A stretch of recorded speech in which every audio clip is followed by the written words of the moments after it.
Welcome. Episode 21 of Smashcenter is now live. Welcome if you're watching on Twitch or on YouTube or listening through us, our podcast format. We really appreciate that you're here.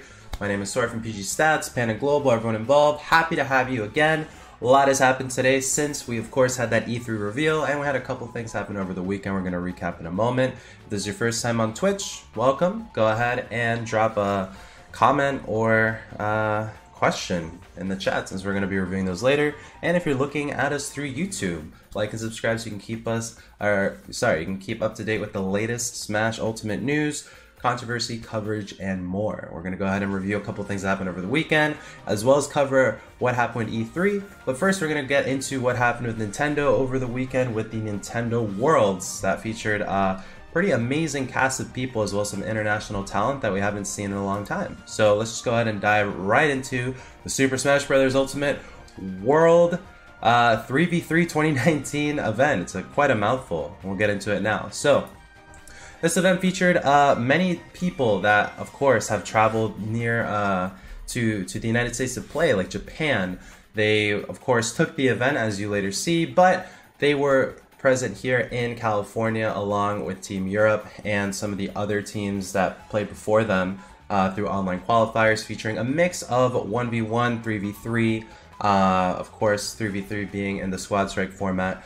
Rules that featured a lot of the aspects of Smash that we don't typically see in PGR rated events. There were some items, there were some Smash Balls throughout the qualifiers, but for what it's worth, it was a really cool event to see everyone at. We of course had a really stellar casting trio with Jordan Ken, EE, and of course Vicky Kitty. Super Go Kells was also there, and so it was a really cool thing to see the community involved in. And Japan of course took it with the likes of Zachary and the whole bunch, pretty much handedly taking the entire thing. We did have some representatives from the Southeast as well take it over in the PAX 2019, PAX East 2019 challenge that we talked about before. Players like Poltergust and Wrath took it for the Southeast region. And so today we saw that Japan took it for the entire thing, so it's now over. Really good games all around, and we'll see what Nintendo has in store for us next time. And on that note, we transition into talking about a PGR event that happened over the weekend, and that's going to be the Mango. The Mango, of course, happening, provided to us by 2GG. It happened in SoCal, and it featured a really great breadth of talent that we're really happy to see for the first time in a while, because Team Japan made an appearance, of course, and we also saw the likes of Elegant in top 8, which was always great to see. Elegant being, of course, a Smash 4 Luigi main as well as Smash Ultimate. So getting right into it, with content provided to us by Thwack Smash. Make sure you follow him on Twitter. 247 entrants, it was a C tier. The Mango's top 8 featured most of SoCal's top players, as well as an invasion from Japan. Like I said before, in Grand Finals, we saw Japan's R2G Kamame versus SoCal's own and currently unsigned Elegant. Elegant fell 3-1, but to even the reach, he even had to go through the entire gauntlet of Japanese players and SoCal's players with just Luigi. Something that many people haven't really shown up to this point in terms of results. Elegant pretty much holds all of them right now, with many players before citing, many Luigi players before citing his different changes that are featured in this engine as well as his kit kind of hinder his place in the meta, but Elegant keeps on going on.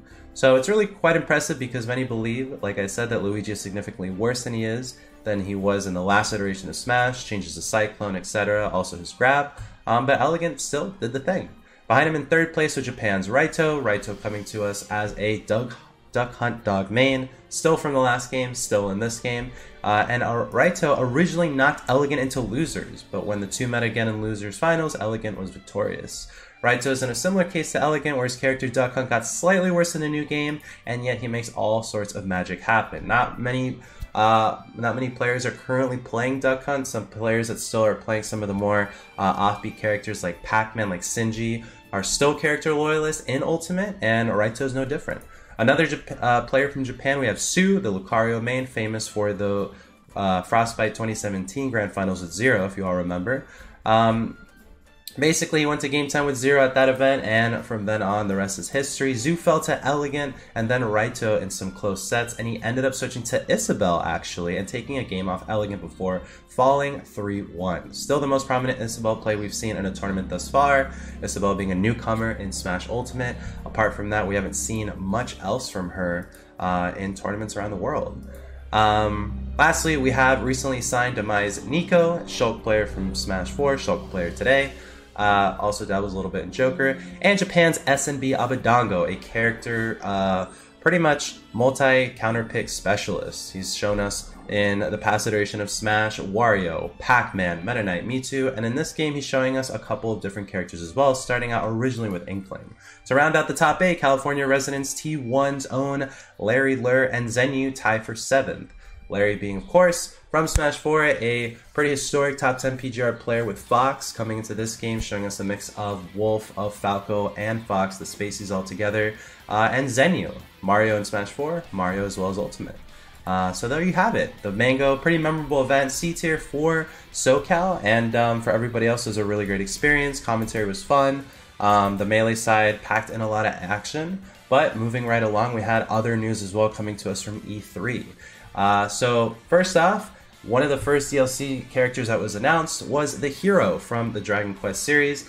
This comes to us from Japan, and for many people who are unfamiliar with the series, it's a very popular Japanese role-playing game that comes to us featuring many of the elements that we see today in many popular RPGs. Fire Emblem taking, of course, many notes from Dragon Quest. It's cool to see a character like the hero being featured in Smash Ultimate, and also they're featuring a couple different varieties, which we saw in the trailer. If you haven't seen E3 yet, sorry to spoil it, but it's been pretty much all over the internet, as well as the other character I'm about to talk about in a moment. But for what it's worth, check it out. It's going to come out seemingly in fall, and then summer and then fall. We're going to get the Dragon Quest character followed by the next character. But if you haven't seen E3 yet, please tune into that reveal because it was very, very intense, and also just pretty cool to see people's dreams come true right before them, especially considering the fact that many people didn't see this coming, despite certain leaks reportedly being shared around the net. But then we have, of course, the other character that was revealed, and that is going to be Banjo from the Banjo Kazooie series, headed by Rare, a really old company that Microsoft eventually acquired, and it features the bear and bird duo that many people missed and feel nostalgic over. Banjo features an interesting moveset, features a kind of unique take on the character, considering the fact that we haven't seen him in any Smash game before. We'll see how he pans out, as the meta obviously will be in a very different place once he comes out later in the year. And after that, we're going to have 2 more characters that come out, rounding out to 4 total, with the 5th one and the first one being Joker that was announced earlier this year. So if you haven't caught, again, that E3 reveal, make sure you do. We're going to talk to Coney in a second after we go ahead and round out this initial recap. But again, yeah, if you're tuning in for the first time to Smashcenter, welcome. Happy to have you. We're going to go ahead and now turn it over with Coney, who's going to talk to us about the reveal a little bit, what he thought, pretty much like how E3 rounded out for him. And yeah, we're going to go ahead and start that. If you're watching us on Twitch, we're going to have a live Q&A ready later, so just pelt us with your questions, your hot takes, anything you want basically answered or seen too. But yeah, Coney, how's everything been? How do you feel? You had the honor of like pretty much everybody watching you watch this reveal. How's everything? I know. Finally. I mean, it's surreal having the character you've wanted in forever. Like it's funny because you feel like it's not that big of a deal, but now I never have to worry about that again. You know what I mean? I've wanted Banjo in since Melee. And now it's 2019. It's like, okay, now he's in. Theoretically, no Smash games in the future should come out that would cut any characters, hopefully. Mm-hmm. So I am ecstatic to finally be able to play as this character. I'm so happy. So going to bed last night, did you really think it would happen today? Did you think it would be 1 or 2 reveals today? I heard a lot of people saying it would be a double reveal like we saw, or just 1. We got both. No, I spoiled myself on a lot of the leaks. I try to keep up to date on all this stuff, so I heard Erdrick and Banjo a very long time ago, and things just kept pushing it forward and forward and forward, more and more likely. So I thought it was going to happen, and then when Erdrick, or Hero, or whatever, was the first guy, I was like, okay, it's a lock. And then nothing happened, and then I was like, okay, well, maybe, you know, maybe they're going to announce Rare Replay on the Switch and then have him out. And then it didn't happen. I was like, jeez. And then at the very end, it was like, okay, one more thing, and I saw the villain stuff, and I'm like, okay, this is bad. Like, this is really bad, because if it's a bad guy, I don't even know... Like, who would you add that's a villain now? The only person I can think of is Porky from Mother. But I was like, nobody wants that. Yeah. But yeah, when Banjo was there, it's just elation. I really thought that they were going to have one character available today. That'd be a lot. Yeah, but somebody pointed out, I think on the subreddit, that if they keep up their schedule of 11 weeks at a time, they can still hit before the end of February 2020. So it's like Joker, which I think was April 17th, then July, mid-July, then September, October. Like, they can keep this up. So I think that's what they're going to do. Yeah, it seems like it's up to par. I didn't really see how they were going to meet it unless they released a double reveal today. Glad to see Banjo, first and foremost. I personally don't have a connection to Dragon Quest, but I respect people that do. I think a lot of people were kind of like, yay, and then they just don't know. But it's like a super, super popular series, and like I was saying before, it is pretty influential to most RPGs now that we see. Banjo, though, if you haven't played it, like, or if you don't know about it, I mean, do you want to take us through that history? Because it's a pretty rocky one ever since the series departed from Nintendo and tried to go into like Xbox. I mean, what was your first encounter with Banjo? In case you guys don't know, Banjo Kazooie is a series that started in 1996, 95 or 96 on the Nintendo 64. They had a very good game where basically the people that made it were like, okay, Mario 64 is great, but we want to make our own. So they did, and they changed up a lot of things. So it doesn't have like the movement of Mario 64, but it has a lot of other things that I like better. Like Banjo Kazooie is in my top 5 of all time. Banjo Kazooie, Banjo Tooie? Banjo Kazooie. I hate Banjo Tooie. Okay, pop up. Yeah, so Banjo Kazooie was amazing. It's very small, bite-sized, condensed. Banjo Tooie fell into the trap of like a lot of games at that time were trying to do the open world thing, and I don't know if it was when GTA 2 came out or a little bit before, maybe a little bit after. I don't know, or not GTA 2, GTA 3. Probably before GTA 3, but a lot of games were trying this open world thing. And very, like, when it didn't have to. So the world was way too big, and it was not as fun. It dragged on. I did not like Banjo Tooie. But Banjo Kazooie is amazing. Then they got purchased by Microsoft, made this awful Lego racing game, something. Oh, God. Wasn't it, like, Nuts and Bolts or something? Nuts and Bolts, yeah. So instead of platforming, they became this, like, it was almost like a Lego... Like, you had to build cars to do objectives. It just, like, I hear it's not a bad game on its own. It's just, like, it's like if you took Mario and put him in, well, I guess Mario does a lot of things well. It's like if you put... Mario Sonic Olympics, baby!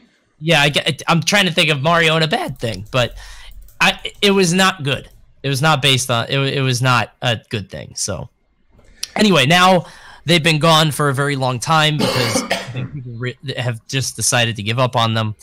They had Rare Replay, which is old Rare games, but ever since then they've kind of been lying dormant, but a lot of people want them. I feel like a lot of the people that want them are the same old heads that also wanted Geno. Slightly less old. Yeah. I mean, I think Geno's a little bit more obscure because, correct me if I'm wrong, but he only comes to us from the Super Mario RPG. I mean, is he featured in anything else? He's not in a Mario Party. He's not in a Mario Kart. No, somebody said that he was like a hidden boss or like had a cameo in a game, and I'm like, that doesn't count. He's not like a real character. I think so. Geno's just, I don't know where this groundswell of support. Yeah, it's like D1. I don't know where that comes from. But then again, I gotta be honest. Like Banjo's last good game, Banjo had one good game. Like a lot of people did like Tooie, so maybe 2 good games. Like, I never thought he would... Like, I thought he would get into Smash, but that ship sailed a long time ago, so for him to be in now is like... I don't know. I guess it's the same thing as K. Rool. He's just gone, but it's good to have him back. I think that how iconic K. Rool was, I mean, I think that fits the villain arch. I think Banjo's also iconic, but it's lost on so many people if you didn't play... Like, to me, I don't know how successful in terms of units sold Banjo was, but similar to, like... sort of like N64 only things like Conquer. Conquer was also made by Rare. Right. And then it had this really weird reboot on the Xbox, Conquer Live and Reloaded. They have, if anything, Conquer's like a tiny bit more, not relevant, but it's got like some staying power because it did make it to the Xbox as a ported version. I don't think Conquer would make it to Smash. That would be way too funny. Yeah, that would be absolutely insane. Banjo is more of a weird like cultural touchstone of that time. I hear that the games have aged like milk also. I love them, but I don't know I'm so familiar with them, and they're just full of these really easy, simple, I don't know, they sort of set the foundation for 3D platformers in a lot of ways. I still love them, so I can't be objective about them, but I hear that they're not fun. So I don't know. I love them, and I love the character. I'm super glad he's in. Yeah, and how can we forget? I mean, on top of the whole platforming, pioneering bit too, Ukulele. I mean, that was a project that tried to sort of ride on that nostalgia wave, and not even close. It did not work. I mean, I never played it. So as a diehard Banjo fan, okay. Yes. Yep. What was Ukulele for you? Was it an insult? Was it just not good enough? Was it just like too ambitious? Because that project it was a Kickstarter project, right? Ukulele, right? Yeah. You know, indie house like production, like, you know, studio, pretty much, not like a AAA. It fell short. What happened? It was fine. Like it's a 7 out of 10, but like when you're trying to recreate something that may have been an objective like 8 or 9 out of 10, but in people's minds have become like mythic status, it's impossible because like you can't recreate that. But at the same time, the game, like, so in Banjo Kazooie, one of the biggest things that's like charming about it is each world is its own like condensed ecosystem, and it's really cool because the worlds are pretty small. You stay in them for maybe an hour and a half, but you meet all these characters. In Ukulele, the levels are way too big, and all the characters are the same. Like the same characters are in all the levels. They're like, "What are you doing in this ice world? Oh, now I'm in the sand world. Now I'm in the casino." That's lame, as opposed to Banjo Kazooie, where it's like every stage had its own set of people based on the world. It's kind of cool. And then Ukulele had also. Right? Yeah. And then the worlds were a lot more imaginative. And then Banjo-Kazooie didn't have awful boss fights. Like Ukulele has some of the worst boss fights I've ever played. The casino boss is probably the worst boss fight it's in the bottom 3 I've ever played against ever. It's like a mine cart boss fight. It's terrible. Worst designed or just too hard or what? Not worst design, because it's like, I hate boss fights where it's like, Donkey Kong does this a lot. Tropical Freeze did this too. It's like you hit the guy, and then you have to wait for them to do like 5 animations to hit them again. So it takes like 4 minutes of them just like waiting for your opening spot, and you have to dodge moves. It's like, no, I know what I'm doing. I hate that, and Ukulele had a ton of that. And I think Banjo might have too. I could be... well, not the first game. The first game was pretty good about that, but the second game, maybe. I don't remember. A lot of personality. Yeah. I enjoyed it. I mean, from what I remember in Banjo, the dialogue was also really good. The writing, like, I had good writing. Writing's funny. The characters are like dialogue. Just the characters in general, dude. Like, there's this bear. There's this family of polar bears, and like you walk up into this igloo, and there's just these 3 crying baby bears and a mama bear, and they're all crying because their dad's gone. And like it's almost Christmas, and they have no Christmas presents, and they're all crying. And then they're like, "We don't know where our dad is." And Kazooie's like, "Well, he's probably dead if he hasn't showed up. He's probably dead, but we'll try to go find him." And then you go find him, and their dad is just this deadbeat who he ate a jigsaw piece, so he's sick. So you knock it out of him, and then instead of going home, he wants to race you on his sled. He's such a deadbeat. It's hilarious. Like he never goes home. It's so funny. It's just, all the characters are so good. There's like this fat hippo that won't stop crying. That's a pirate. Like I distinctly remember so much from that game. And I don't know. I love the game. It's amazing. I hope more people play it. I wish there were more avenues to do it, because right now I think it's just Rare Replay. I was hoping that we would get that for Switch, but maybe. So you keep mentioning Rare Replay. That's not PC, is it? Is that like? No, it's 360 or 1. I can't remember, but either way, it's a bunch of Rare games collected. I think I think that they're going to put it on Switch because I don't see any reason for Banjo to come out without anything, but maybe they're not ready to show it yet. You can put anything on the Switch at this point. Yeah, I feel like updated or just ported. Like I was gonna say Virtual Console. I was gonna say just ported, but then again, I guess Joker like isn't really getting a Switch game, right? Like, well, I think they're gonna do. I mean, they should like the Persona 5R or just Persona 5 in general coming to the Switch would just be a welcome addition. I think that game's made for on the go because I know it's a lot of like turn based and like backtracking and all that. I think it'd be really cool to have Banjo Kazooie for the Switch. I mean, I think it'd just be through like the Nintendo 64 Virtual Console. I haven't really seen much in the sense of like how the Wii had the Virtual Console on it. Like the Switch doesn't have that yet, right? Yep. We got Hulu, we got Netflix, or I don't even know if Netflix is on it yet. YouTube was on it, but Switch day one versus Switch today. I mean, all the apps they're adding are insane. So that'd be cool. Well, Switch has the NES library, but I don't think they just added that, right? Okay. Yeah, well, they've had it for a little while. That's been in online, but it's like it's games that are literally like 30 years old, and I think what they're trying to do is not double dip. So they don't want to add a Virtual Console for like Super Nintendo games and then have the Super Nintendo Classic. So maybe they're waiting for time. I don't know, but it seems kind of weird. And then there's always like the looming thought of like, okay, when they do add GameCube games, they're gonna add Melee, and that is going to change the world forever. Yeah, like that's true, right? Thing. Melee never made it to Wii or Wii U. No, how that's always been on the tip of a lot of Melee players. It's been locked. Yeah. Well, it'd be cool to have Melee. I mean, like I'll tell you now, if Melee made it to the Switch, even as like a port, it'd be awesome. But then, the Melee purists would be like, this is not how we're doing things. Yeah, I don't think they would ever stick to it, but it would be, So in the age of surprises and just like continuously pushing the bar, do you at this point still believe in a Melee HD or no? You never subscribed. Melee HD? No. Yeah. No? I don't think so. It's such a niche thing. I don't think. Is it more niche than Banjo? Probably. That's a good question, actually. I don't know. I think so, because I think Melee is really only within our insulated space. I think there's a lot of casual players who remember that remember Banjo and like can fondly look back at Melee, but like how many people are gonna buy Melee? You know what I mean? Not many. A lot of people would rather play Ultimate. The casual demographic would always rather play Ultimate.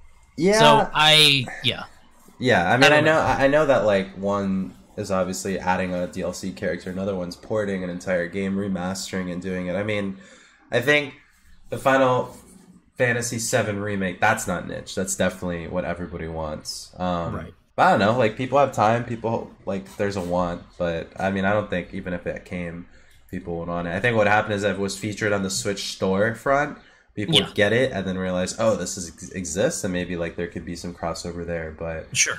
The same day where Mike Hayes is carrying a Switch and going from Ultimate to like Melee on the same thing, I don't think it'll happen. But I think I think that Final Fantasy VII and Banjo and all these games are like cultural touchstones, like I said, and that sounds kind of silly to say, but it's a real thing. Like Final Fantasy VII was many people's first RPG, and it was the first thing that really, like, there were JRPGs before, but that was the first one to launch them into the mainstream. I don't think Melee really has that distinction. Like, it's amazing, obviously. Smash does, but not Melee specifically, probably. Right, exactly. I think remembers Melee, the first state on 64. Exactly.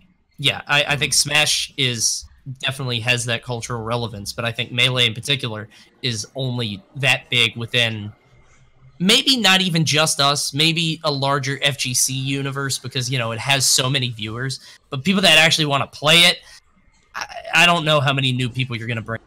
Yeah. Unless you change stuff like, if you turn off tap jump, I legitimately think you would get a lot of people from Brawl. That's not a joke. Like, seriously, if you allowed custom controls into Melee, I really think you would get a small influx of new people, for real. Well, before we move on with more E3 coverage, I think that for what it's worth with Melee, if they pretty much like, they re-release it, that'd be crazy. But the thing is that people in the Smash community, obviously, they know the different games. They know N64, Melee, Brawl and Wii U and now Ultimate. But people outside the FGC, they see like Smash as just Smash. Like all the games are just one game. And even people in the FGC, so people that are like in the corners of Tekken and BlazBlue and Guilty Gear, like anime fighters, and then like Street Fighter and the Capcom fighters. Even some people in there just see Smash as just one game. So people outside even that community, people that are like FPSers or like MOBA players, like sometimes they'll just be like, yeah, Smash is just one game. So it's hard to sort of like justify a need. But yeah, what do you think of the rest of the E3 presentation? We had a lot of things featured apart from Smash. You talked a little bit specifically specifically Nintendo. Yeah. A lot of anime. A lot of anime, a lot of Japanese games, which is fine. It's just not for me. One thing that I was a little bummed out about is the leak that I've been reading said Banjo Erdrick, it said Luigi's Mansion, and it said Contra.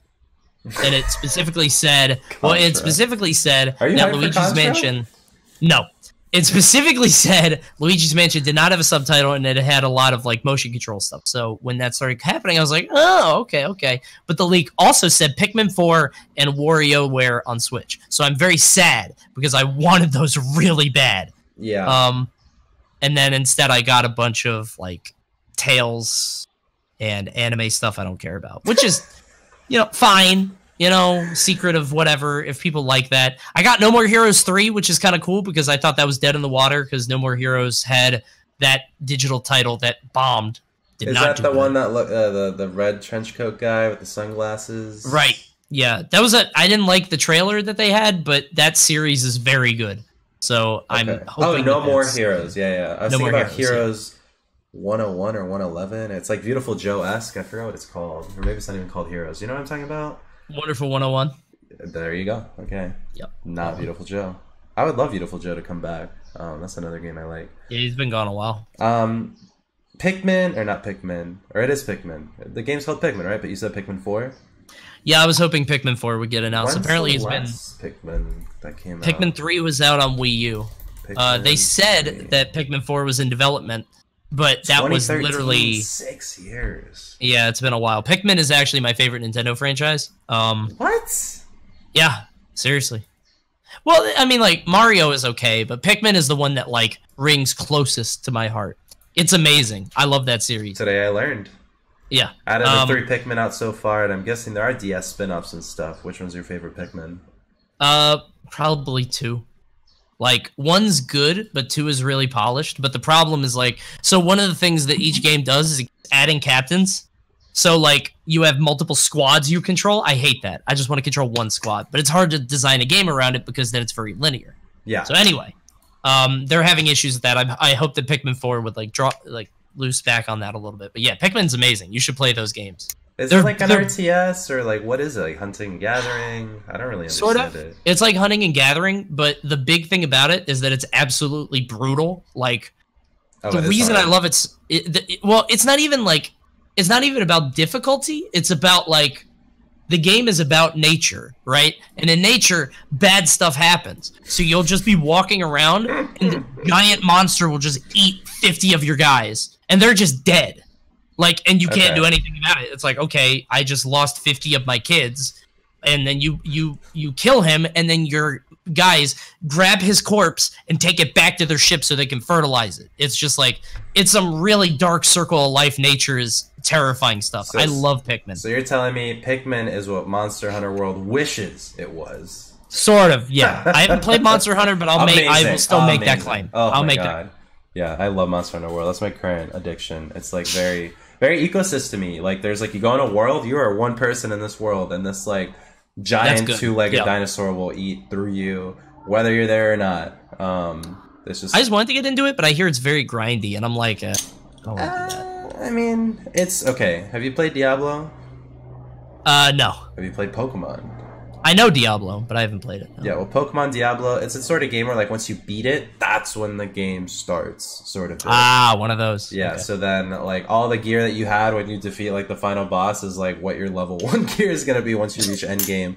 But I enjoy it with Sage. Sage from geez, I was just say unrivaled. Sage from ESA, longtime friend. If anyone knows him in the chat, Sage is amazing. He used to run unrivaled tournaments in the Midwest, but playing with a friend is the only way to do it. That's the sort of thing. I mean, that's why you do it. Same thing with Diablo. Same thing in any of those games. Once you like, it's kind of like once you do it alone, that's when it's a little different. Yeah. Got to socially play those games. But yeah, Pikmin, didn't see that reveal like you said.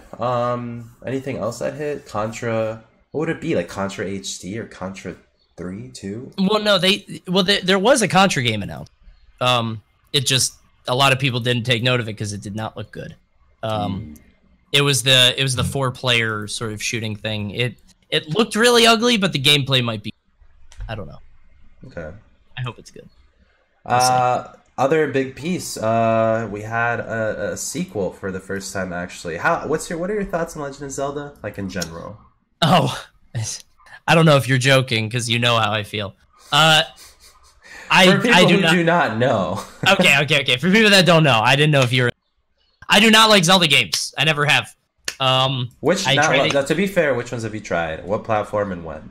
I tried Ocarina of Time when I was a kid. Hated it. It was 64? too slow, too boring. 64. Yeah. Wow, so you hated it before it was even cool to hate such things. Yeah, I wasn't. I'm not affected. I'm not trying to be a contrarian. Seriously, I'm not trying to be cool. I played Ocarina of Time for like 3 hours. I was like, this is boring.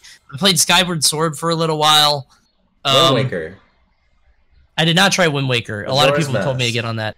Not after not liking Ocarina of Time. Link to the Past, a lot of people have told me I should get on. I'm definitely playing Link's Adventure because I really like the or Link's Awakening. You like that sort of style? I love the art style, yeah. Okay, cool. But then I also tried Breath of the Wild, and I liked it okay, but I didn't love it, and then I never beat it because I got super bored. Incredibly bored. So I never beat it. So Zelda is not a series for me. Breath of the Wild 2, I know a lot of people are popping off about it. Good for you. Good for them. Not in my wheelhouse. I'm not gonna pick it up. Well, I'm gonna pop off for Breath of the Wild 2. There you go. Even though I didn't like Breath of the Wild, to be honest. It was kind of the grass simulator I didn't know I kind of wanted, but it kind of tapered off for me. You did miss a good piece of Zelda, or a good amount of like Zelda history with skipping over Majora's and Wind Waker. Majora's Mask used the same assets and the same engine that Ocarina did, so you were playing like the same game, but like the world was so different. Wind Waker was just like a beauty of a game, in my opinion. Yeah. And very, very like, it was the first game I played when I was younger, aside from Metroid Prime and Metroid Prime Echoes, where I was like, well, I'm lost in this world. Like, there is not clear what to necessarily do. You do how you want to do whatever, like at any time. It was before the whole beginning of the open world fallout, because, geez, every game was open world pretty much as soon as like the Far Cries and the GTAs really started embracing that. Like games aren't open world until we got Breath of the Wild. But yeah, you missed a great deal because those games had a lot of amazing dungeon design and character design and really iconic lines and scenes that I think influenced a lot of other games in the genre. But what's interesting with Breath of the Wild was obviously the departure from a lot of different things. So like Link can jump, Link can do these different things. There's no music, right? You didn't have an ocarina, you didn't have anything. Yeah. And that was really different. And then they also got rid of just all the other staples. Like you got Boomerang, you got Arrow, but no dungeons. And they split it into shrines. It's very weird. So you got like a weird sampling of Legend of Zelda. And then overall, it was like the pacing was different. But what's interesting now is that Breath of the Wild 2 is titled as such. It's like they've never done like a Wind Waker 2 or Majora's Mask 2, Ocarina of Time 2. It's always like it's the sort of game where like each new iteration's in a different sort of time in the same That's universe. What surprised me too. Yeah. Because the new one, Link's Awakening, it's like it's Link and it's Zelda, same story we've gotten for 15 plus years. Yeah. But they're in a new sort of context. So I'm excited for Breath of the Wild 2. I hope due to the nature of the trailer, it was darker, that they really embrace that sort of stuff because I don't know, Breath of the Wild didn't do it for me personally. How long did you play? Like 5 hours, 6 hours? Did you beat anything? No, I played it a lot. I actually probably got 30 hours. Seriously, 20 to 30. I got a lot. and like I didn't about maybe 20 of those 30 hours were like a 6 out of 10. They're just like me on planes flying to Genesis, walking through empty fields, or doing a puzzle that I could figure out in 3 seconds, but I have to go through the whole thing, so it takes me 45 seconds. It's like that kind of thing. Like I get enjoyment out of games like that sometimes. I think it's the world, because kind of uninspired, I'll be real. Kind of uninspired. I don't know, because like I can do all that stuff in Red Dead Redemption 2, but I love cowboy stuff. I like westerns. And like that game, a lot of people said was boring and very open, but I really thought the open world was done way better. Like I played 30 hours of it. I think I got my money's worth, but I still like I was at, like I said, I was like at a 6 out of 10 the whole time through, except for these brief moments of really enjoying it. But even looking back, I can't think of anything that I remember as being like I did the dungeon, you know, the great beasts or whatever they're called. Like, yeah, I don't know. That was a cool. I think my hype died down in Breath of the Wild when I did the first one and I got in. I was like, okay, I'm clocking in for a good 2-hour dungeon, and then it was like a half hour, and yeah, right. It was not that big, and I was like, okay, Shadow Colossus, let's go, and then it was like not that crazy. And with other games that have set the standard for like scale when it comes to like monsters, beasts, whatever, dungeons, it really disappointed me. And I will say that like you have missed a lot of great dungeon design from Majora's, from Wind Waker, Skyward 2, as well. But yeah, I mean, Breath of the Wild 2 will be hype. Any other I hope that they change some. I don't know. So you also missed a lot of monster variety, because what really hurt me in getting like super immersed was the fact that like I don't even remember the names of it, but Bokoblins or the little goblin dudes, those guys. It was just that and their big brother, and then you had a little bit of the not Octolings, but whatever they're called. I know what you're talking about. But you didn't get, and you had some Goros, but they were all NPCs, or Gorons. Goro. Wait, one of them is a Mortal Kombat boss. I was going to say, I think they're Goron. But Zoras. Not a lot of the stuff that you're, like, known to see. I think the mechanics... So having every weapon in the game break, including a Master Sword, made it... I never wanted to fight anything, because it's like, okay, if I fight this small mob here, then I'm going to break my sword, and they might have a better sword in their camp, or maybe I'll do all this for a twig. I don't know. And some people said that they really love the creativity in the game, and you can approach fights differently and do different things. I'm not that guy. I am very boring. I've streamed all my Dark Souls run. I pick a basic broadsword, and I upgrade that, and I play a broadsword. I'm gonna be honest, it's probably my fault. Like, I don't like Minecraft, I don't like creative games. I wanna coast through doing my one cool trick. You know what I mean? So I don't know. Maybe it's me. The breaking weapon durability is always a tricky subject in games, because it's either hype, because like Resident Evil, it kind of like not weapon durability, but scarcity, right? Something like that. It ups the stress on what you're trying to do. It makes it so that, like, you know, you have to make your shots count. You have to, like, really think about whatever. But what I ended up doing in Breath of the Wild is, like, after a while, I was, like, hoarding so much because I didn't want to use anything except my worst stuff. But then I got to the end of the game, and I had, like, 57 flame swords, like, 20 of the electric swords. That was my problem, the ice sword. And then it was just like, okay, there's these 3 elemental swords. That's really it. And so then I just resigned myself to, like, all right, anytime I have something, just use it. But again, it wasn't that hype. There was the cool I forgot what they were called, the centaur lion dudes. Why is it escaping? The big I know what you're talking about. Those were cool. I was like, whoa, this is getting real. This game's taking like an interesting turn. But it was just those guys, the Bokoblins big brother. And yeah, that was it. So Lionel's, I remember. Thank you, chat. We'll see what Breath of the Wild 2 brings. People were saying it harks a little bit more towards Majora's Mask because it's darker. Seems to have a little bit of the more spooky dark theme, spooky edgy. But we'll see. Really excited for that. Any final E3 bits you want to shout out? Because the rest is just pretty anime. Not really. I think the rest of the Nintendo stuff, it looks fine. I'm not crazy excited for. Luigi's Mansion looks good. I really like Luigi's Mansion as a Never series. played it. The first game's pretty fun. It's pretty basic, but it's like a nice, like, it's like a carnival thing. It's like, I don't know, it's like a sideshow thing. It's neat. And I think that exploring that type of space is really cool for Nintendo games because it's very themed. I don't know how to describe it. Is it actually spooky? Or is it just more not quirky? really. It's kid stuff. But I mean, it's fine. It's fun. Yeah, it's a good game. So I'm really excited for that. That's really it, though, in terms of what I'm like amped for. I think. Yeah. That's Animal Crossing will be fun, but. Oh yeah, we forgot about Animal Crossing. How could we forget? Did you play the first one? I've never played one. Yeah, I love Animal Crossing. I don't love it enough to play it like in perpetuity. Like I'm not that guy that's gonna play it forever. But I like it. My wife likes it. Perfect for the Switch. Perfect for the Switch. We're getting her own Switch for it. We were hoping that it would come out before the trip to Australia, so she could actually play it. It's a 2020 title, right? Yes. Yeah. March 2020 is gonna be nuts. Final Fantasy VII comes out the same time. It's same crazy. Day or same month? Same month, I think. Might be the same day. I know March 3rd and March 10th are two like big days. I don't remember what games are coming out when, but those 2 days are big.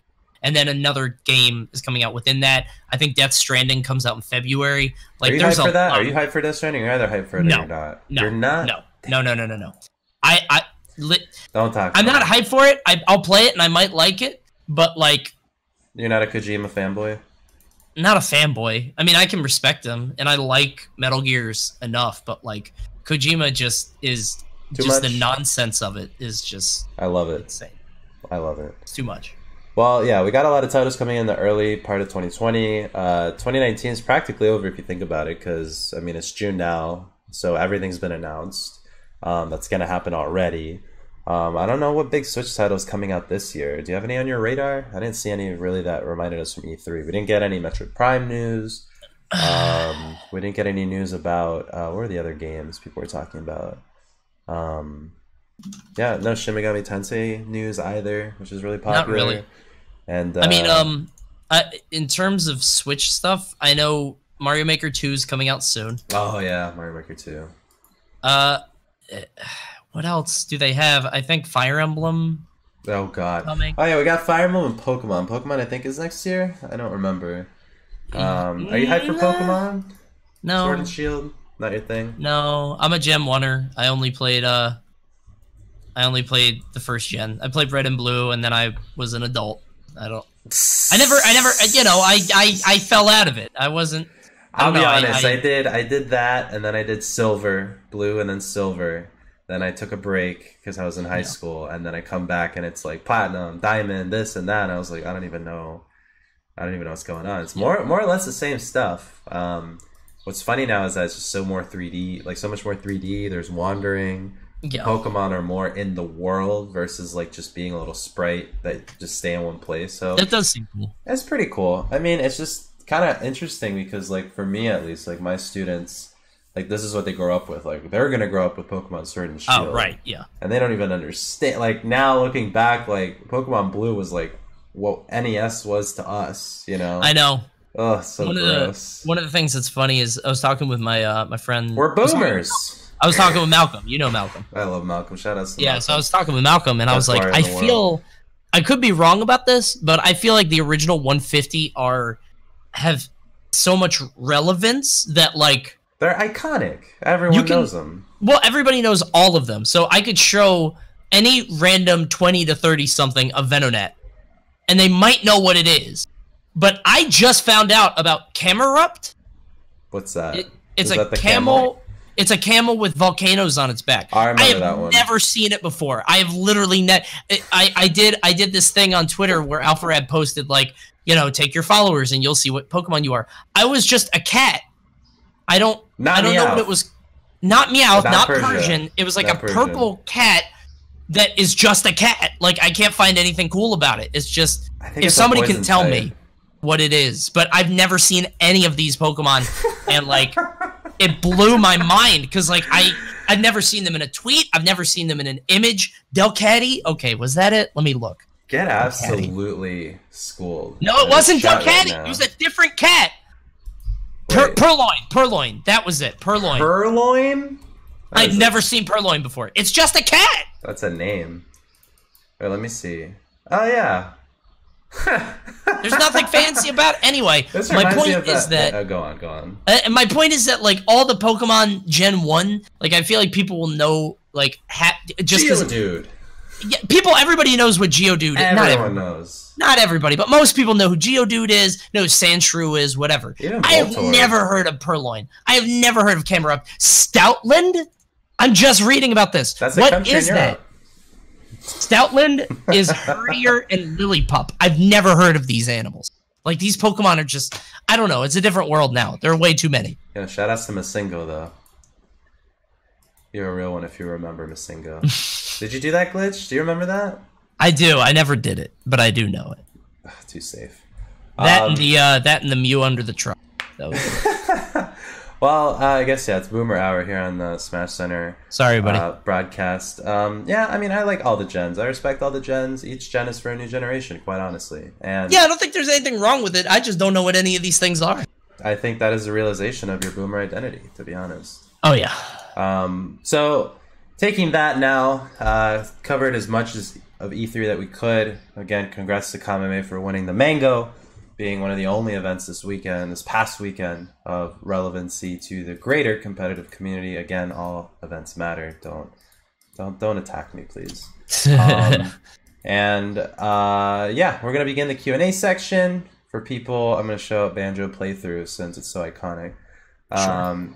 For Q&A, we take them live on Twitch. If you're on YouTube, you missed your chance. You could have been on Twitch asking us the big Q, so we can give you the big A. In the past, we've had people ask about the PGR, ask about Coney's life, my life, the Smash scene, whether or not Duck Hunt is a threat, and whether or not Wolf is the new Bayonetta, which we have seen that been pretty much not the case. Jesus. That's so I forgot about that. That's funny. I know, right? I mean, Wolf's down smash might be the new Bayonetta, but even then, like, the new patch we saw, 3.10, was the recent one? 3.10? Something like that. I think so. That was the newest patch. We saw a variety of nerfs and changes. Not really affect that much competitive play. Leo is still slapping people with Joker. Joker is not a problem, though, because no one else has the results that he does. The only player I know of considerable relevancy playing Joker is Dyer in Florida. And apart from that, I mean, I haven't really seen anything. Diddy kind of making a mini comeback. I haven't seen Zero really doing much aside from slapping Samsora, apparently. But yeah, Q&A will begin. So, first up, we'll read the person, we'll read the question. If your question is out of this world, it'll probably be read. If it's rude, it probably won't be read. But first up, we have S4 Apollo asking, Coney, what Banjo Kazooie song are you most looking forward to having remastered for Smash? I forgot they're adding music. That's awesome. Yeah. Are you a true Banjo fan? Do you remember? Oh yeah, I love Banjo. So in the Spiral Mountain thing that played during the trailer today, they actually put that song up on YouTube, and it has a bunch of like pieces from other stages. So like there's a part in the middle of that song with like a medley of like has Freeze Easy Peak, has Rusty Bucket Bay, has Gobi's Valley, everything. Oh so that's God, really Rusty cool. Bucket Bay, I actually do remember that one. Yeah. That's one of my favorite stages. Everybody hates it, but I love that level. But I want to see Banjo Tooie music, because I didn't like Banjo Tooie the game, but the music is really good. Hailfire Peaks in particular is really good. So that would probably be mine. It's the same people behind like Donkey Kong Country, so like the same people behind. It's Rare, right. So yes. The same people behind. Oh my God, the name escapes me. How does it? The Galleon song. The King K. Rool song that came out that Gangplank Galleon. Yeah. So Gangplank Galleon. The same people behind us, so they get nutty on their tracks. Right. They get nutty. So I'm really excited to see how that pans out. Yeah. Any else? Yeah, I'm hoping it. I just want to see Banjo Tooie music in general. I hope we don't get the Square treatment of just like no Final Fantasy music. Bro, I know every PGR is just like the same da da da. It's like, well, every other like track or main has like 50 tracks to choose from. I know. I'm really hoping we get the Castlevania treatment and we get all kinds of stuff. Yeah, they got a couple. So yeah, thanks S4 Apollo for that question. This kind of answered. Nah, let's see. Okay. So this is a good one. Moonlight asks, with Banjo in, who's the new popular DLC pick? What have you seen on your radar, Coney? I mean, a lot of people are asking for Master Chief. Master Chief. Master Chief is probably number one in terms of like what people want now. I think it is inevitable that we are getting a Fire Emblem rep. Yeah, 100%. I mean, on schedule, right? Like on schedule. That has happened since Melee. Throw out one of the spots. One of those spots belongs to that. I think the top three that I've been seeing the most of are Master Chief, Steve, and the Doom guy. Steve. Those are the three that I'm seeing the most of. I think Steve deserves it, personally. Okay. All right. But yeah, I think Steve I'd be okay with. I never played Minecraft. I'm not going to knock it. Master Chief, that would be hilarious. Goku, that would be hilarious. Not Goku. No Goku, no Sora. Sora's happening. No. I'm sorry to tell you. Absolutely not. I would be furious. Sora's on the way. None of that. Sora's flying in coach right now, pretty much over the Atlantic, and he's going to land pretty soon. Oh, I hope the engine fails. I can't stand that character. No. Dude, did you see? I don't remember what E3 presentation it was, but it was like Flight Pilot Simulator 2019, and it was like gorgeous. Oh, dude. Yeah, Microsoft Flight Sim. Dude, it's... What? Yeah. Seriously, why go to flight school? Why go to flight school? You can watch a stream today. Don't click out now, but when this stream is over, go to browse, look for Microsoft Flight Sim. Seriously, it's beautiful. Like it's always been that way. It blows my mind. Yeah, I don't know. And what's funny is one time I was wearing my Twitch jacket on a plane, and the tool that I am, right, with this Twitch jacket on going through the aisle, this guy stopped me and he's like, Twitch. Right, you know when people like that you don't expect to know what Twitch is, like say like, hey, that's Twitch. This pilot, sometimes pilots fly in planes because they're gonna fly at the next leg of the flight. So this was this pilot, and he was like, Twitch, I have a channel, and I was like, oh, do tell. And this guy, as a pilot, flies and does like an IRL stream kind of.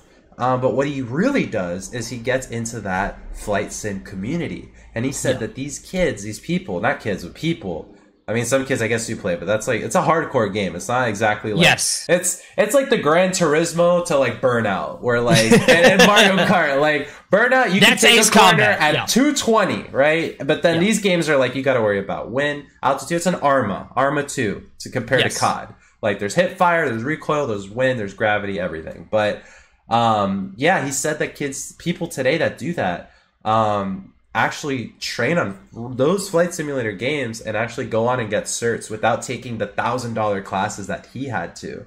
And he said if he could go back, he'd rather do that because he said all these kids just learn how to fly on YouTube. Just look up how to fly a 747 Boeing flight simulator tutorial, and it's right there. That's kind of scary, kind of crazy. But yeah, shout out to Flight Sim. It looked gorgeous. But moving on to the next question. It'd be cool to get the flight simulator plane as a playable character, but I don't think that's happening. You cheat. I guess on the topic of Banjo, Bolivier 21 asks, any specific skins you want for Banjo? I think you already claimed the polar bear one, didn't you? Yeah, Boggy is definitely in. I think they're gonna have a Boggy skin.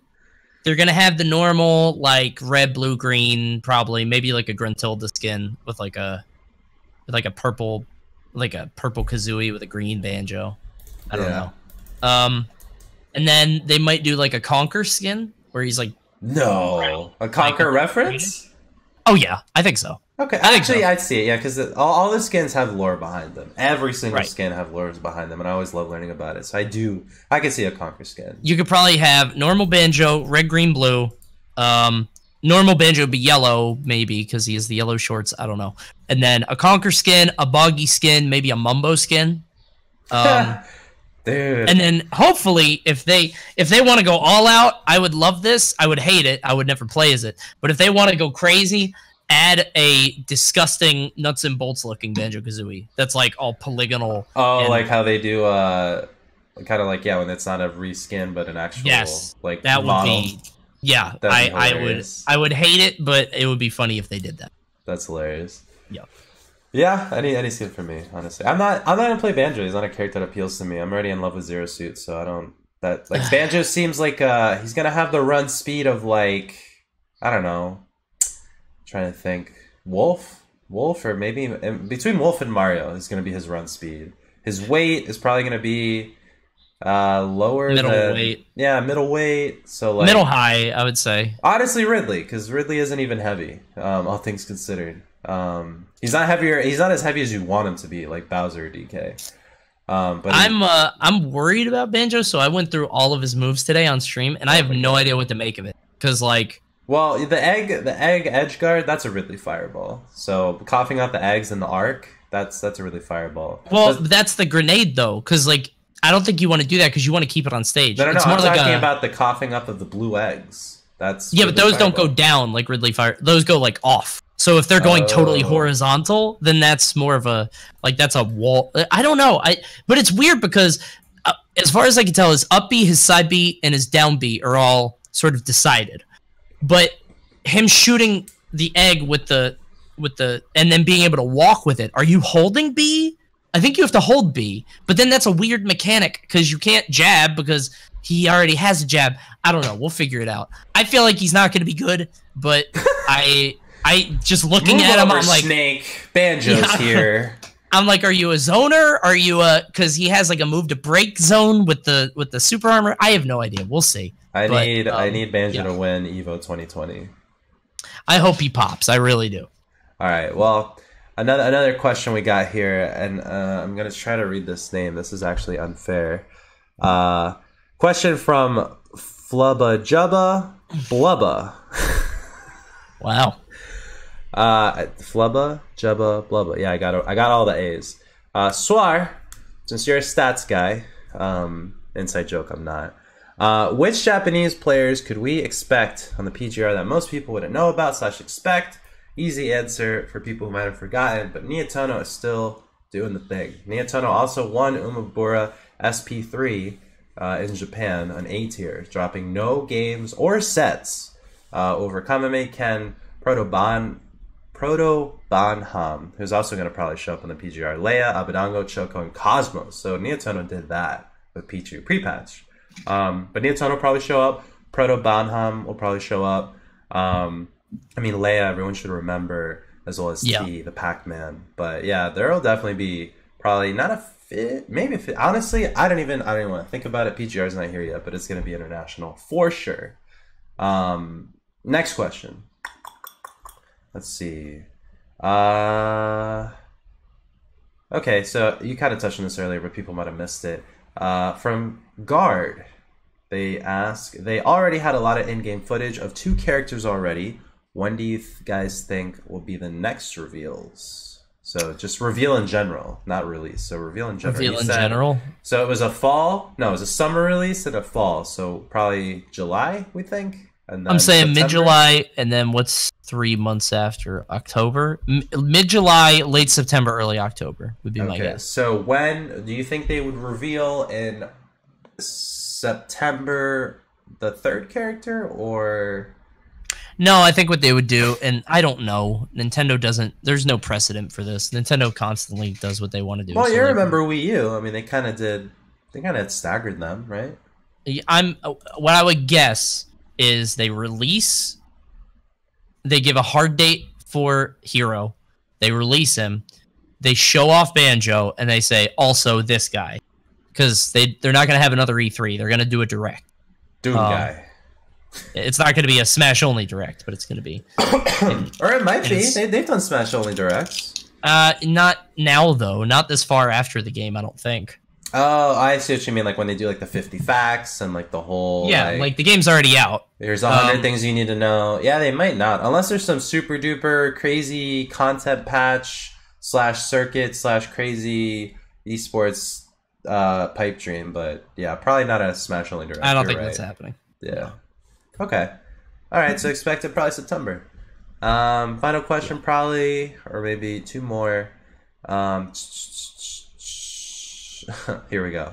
So, by CJK13, in light of the new Dragon Quest character being announced, who's a sortie, of course, How do you think the sword characters like him affect the meta? He looked like a combo of Link and Robin, but characters like that do not seem to do too well. Also, the specials on him look weird. Yeah, I didn't get the... Did you see his, like, special thing? He can kind of, like, choose... I didn't play Dragon Quest, so I guess he can choose special, like, moves. Yeah, I don't know. The fact that... So he has a little menu, but also he has mana. And, like, I don't know how fast the mana goes up, but, like... The problem when you have a resource character like that is if the resources aren't absolutely busted, that character sucks. So, like, you look at Robin, whose resources are pretty good, but they're not busted. And because of that, you run out of smash attacks. And it's like, oh, I suck now for the next however long. I think those special moves could be insane, or they could be awful. Malcolm, who I talked about before, Malcolm's a huge Dragon Quest guy, and so both of us got our characters, which is cool. Oh, but he said that a lot of those characters, or a lot of those moves don't make sense in context, because, like, one of them sort of makes your next attack stronger. So it's like, you know, you can get ready for your next hit, which I guess is like a deep breathe. But then another one is to make your friend or ally stronger. So how is that gonna work? Because if it's 1v1, I don't know. It's a weird thing. So we'll have to see. Well, resource management wise, Inkling and Robin, I think they did a good job. I mean, Inkling clearly being a really good character. When you run out of, like, just being able to do anything, like recover, I think that's good. Robin, like, I was playing Sage yesterday, like Elwyn, he, like, ran out of the book or the tome or whatever, and he couldn't do it. So I think that's good when it comes to that. I can't think of a character that has resource that's, like, abusive. Or actually, here we go, Smash 4 Cloud. A resource, like, limit that you get for being hit, getting hits, or just camping and using a move to get more of it that stays with you.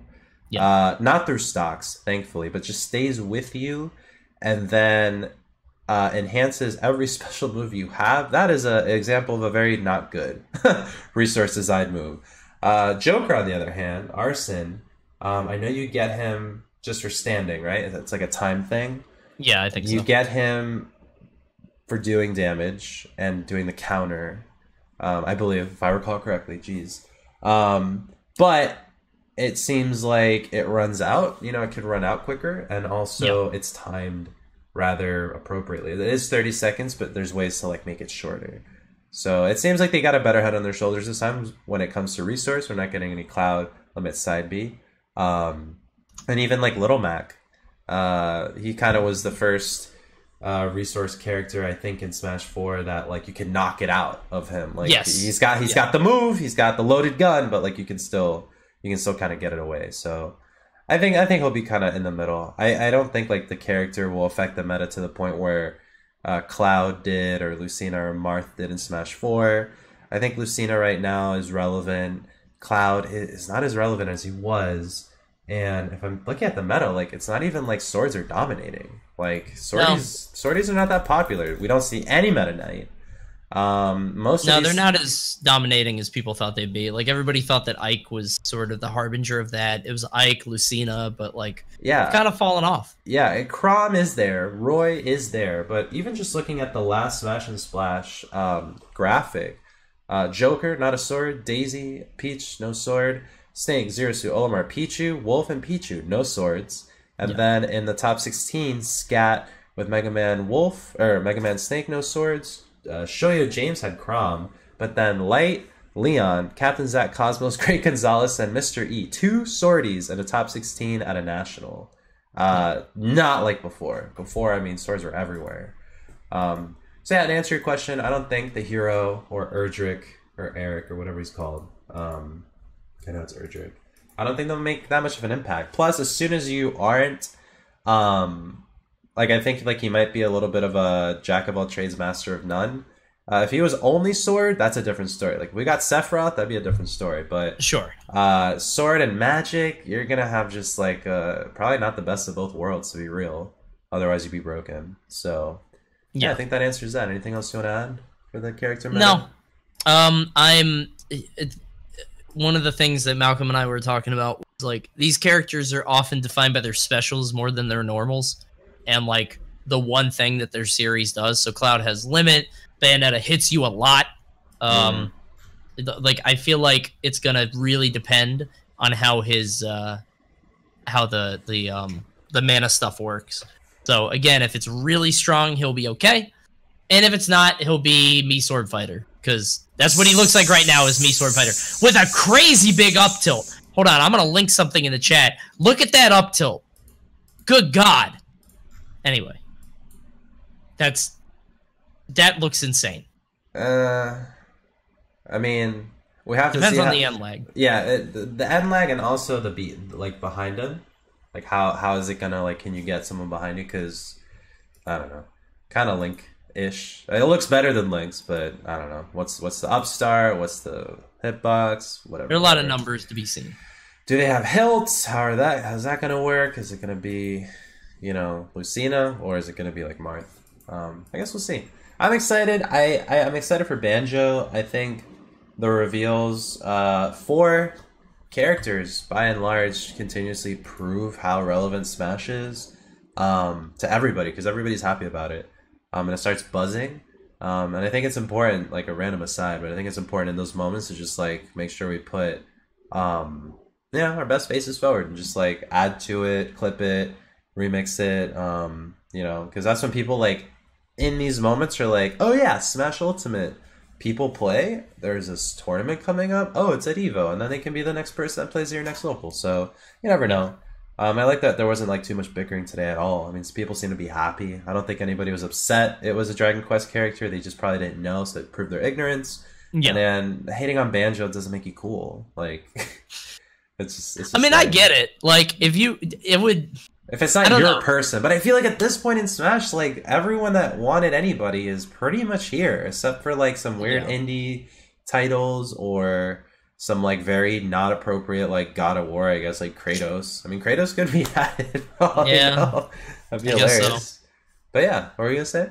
I feel like just so many characters are in the game now. Like, it's one. I had no right wanting Banjo because so many characters in the game that it's fine.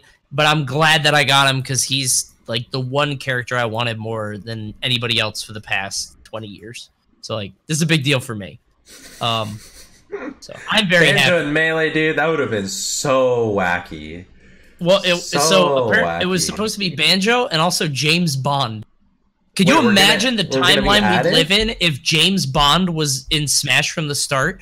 Oh my God, what a different world this would be. I guess he would just be kind of like Snake. I don't know. Or like Wesker? I don't even know. Because he doesn't move like Wesker from, what's it called? From Resident Evil. But I have no idea. But it would be a different world entirely. Yeah. I mean, I like how everyone in Melee that's iconic, like Marth and Fox and Falco and Falcon, all kind of like, that's really their realm. There's no like weird-esque. Like, there's no Cloud, you know, it doesn't take too much away from Nintendo. It's like all Nintendo, I believe. Well, also, they're mostly, like, what's kind of interesting is they're all first party, I think. Well, not only that, but Fox and Falco and Falcon and Sheik even, like, they're Melee characters now. Like, they're not Star Fox characters. That game is basically, you know what I mean? F-Zero's dead. There's more Melee, there's more Smash games with Falcon than there are F-Zeros. Exactly. So it's like, it's kind of funny that like they've claimed that game now. And obviously there's some, you know, Pikachu is its own thing. Pikachu's everywhere. Pikachu's the Mickey Mouse of video games practically. Marth is basically like a Smash character because, you know, he isn't in Fire Emblem games anymore because he's from a different timeline. So it's kind of neat. I don't know. Yeah. So yeah, we'll see what the reveals have in store for us. Doom Guy, Master Chief, Minecraft Steve. I mean, those are 3 characters left, but there's only 2 slots apparently in the works, so unless they hit us with some 6 slot or some Echoes fighter pack, or they do some weird bizarre thing, I think that's what we got. So Coney, thanks for joining. Happy for your Banjo reveal. Go have the rest of your night celebrating Banjo and doing Banjo-esque things. We'll be rooting for you. It's gonna suck to wait until fall, dude. So for anybody that's watching this and doesn't know, my wife and I are expecting. She's pregnant, and the due date is December 9th. Oh my so God. Banjo is coming out like right before, so it's gonna be nuts. It's gonna be a very busy time for me. Say that. So. Anyway, thank you guys for watching. I'll see you guys next time. Please do not name your child Mumbo Jumbo. My son is going to be named Mumbo, and that's the end of it. All right. Naming him Mumbo. We're getting rid of Coney. We're going to sign off now. But Coney, thank you. We'll see you next time. See you soon. With Banjo and Tell, and later down the year with a child. But yeah, thanks again. For now, Smashcenter 21 reaches its end. Really glad everybody pitched in with their questions. Really loved them all. Really appreciate them. If you didn't get a chance this time to ask what you wanted, then you kind of learned the hard way, and you got to just tag us in the chat so you can have your question featured. Everyone that asked today, thanks for that. Other than that, please follow Thwack Smash on Twitter so you can go ahead and show him the praise. He prepares the content for the recaps in the beginning, albeit today's was short since we only had the mango to cover. He's done a tremendous job in the past, and we thank him for that. Any mistake in factual pieces, I'll totally own because I just read wrong or remembered wrong certain facts on players, terms, etc. You know how it is. Correct me if I'm wrong. But yeah, glad to have everybody. If you're on YouTube, thank you for coming. Twitch, thank you as well. Podcast sites, thank you as well. Next week, we got episode 22. I've been talking about a giveaway for a long time. It might be the one. I think it might be the one. We kind of sailed through episodes 10, 15, and 20 with no anniversary. And what are we without celebration and ceremony? What separates us from the animals? So keep on the lookout for that. Other than that, PGR news is coming very soon. We're almost a month and a half away from release. It's going to be all over July 7th in terms of this season. So keep an eye out for what we announced in terms of the release, how the content's going to be pushed, how the top 50 is going to look. Spoiler, it's not top 100. And what it's going to kind of entail, because there's a lot of tournaments that we're keeping track of, a lot of regions are going to be represented, a lot of breakout stars, and a lot of Old Town heroes, Old Town Road shout out, that we're going to see. So stay tuned, have fun, blow me up in DMs if you have a problem with the PGR. I always love reading your messages, or just blow up my DMs with praise because it makes getting to the next day a lot easier. Other than that, enjoy. Love you all. Tell someone you love them. Smashcenter 21 is now over, and we'll be seeing you next time. And yeah, episode 22 is on its way. See ya.